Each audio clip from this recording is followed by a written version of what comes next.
উঠতে বসতে মাত্র একটি আমল করুন, আপনার সম্পদের কোনো অভাব হবে না। খুশি হয়ে গেছেন? হুজুর এবার তো আপনি ধনকবির বানিয়ে দিবেন আমাদেরকে। পৃথিবীর মধ্যে অনেক ধনকবির আছে জানেন, Bill Gates, Elon Musk, Mukesh Ambani, তারপর বাংলাদেশে একজন আছেন, ওনার নাম কি জানি, মুসা বিন শামসার।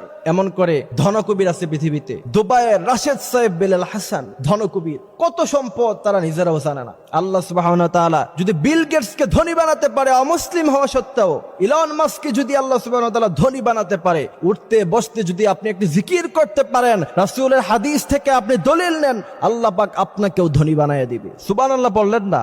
আল্লাহর নবী মুহাম্মদুর রাসূলুল্লাহ সাল্লাল্লাহু আলাইহি ওয়াসাল্লামের কাছে এক সাহাবা আসলেন, এসে বললেন, ইয়া রাসূলুল্লাহ হাবিব, আমার কাছে কোনো সম্পদ নাই, আমি তো অনেক বেশি গরিব, কি করে আমি একটু বড় লোক হতে পারি, আমার একটু সাহায্য করেন।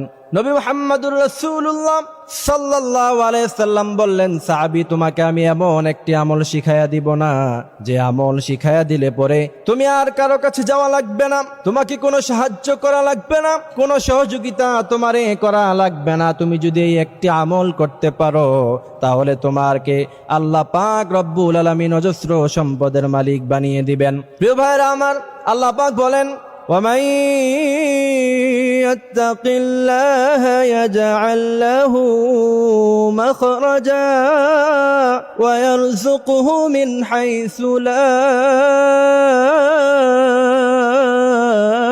يَحْتَسِبُ। আল্লাহ পাক রব্বুল আলামিন বর্ণনা করেন, বান্দারে, আমি আল্লাহ পাক চাইলে ইয়ারযুকহু মিন হাইসু লা ইয়াহতাসিব, অজস্র সম্পদের মালিক তোমারে বানায়া দিতে পারি, যা তুমি জীবনে কোনোদিন কল্পনা করো নাই।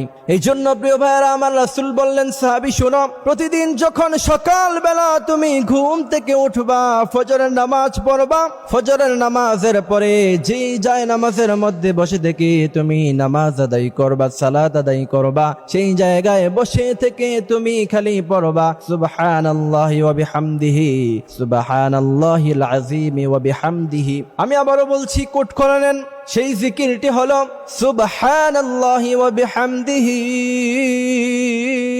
সুবহানাল্লাহিল আযীম ওয়া বিহামদিহি। ওই সাহাবী চলে গেলেন, কিছুদিন পরে আল্লাহর নবীর সাথে তার দেখা হয়ে গেল। আল্লাহর নবী সাল্লাল্লাহু আলাইহি সাল্লাম বললেন, সাহাবী, আমল দিয়েছি, কোনো কাজ হয়েছে কিনা?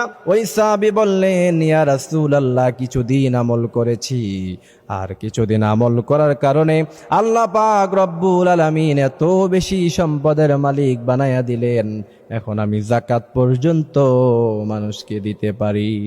আল্লাহ পাক রব্বুল আলামিন এত সম্পদের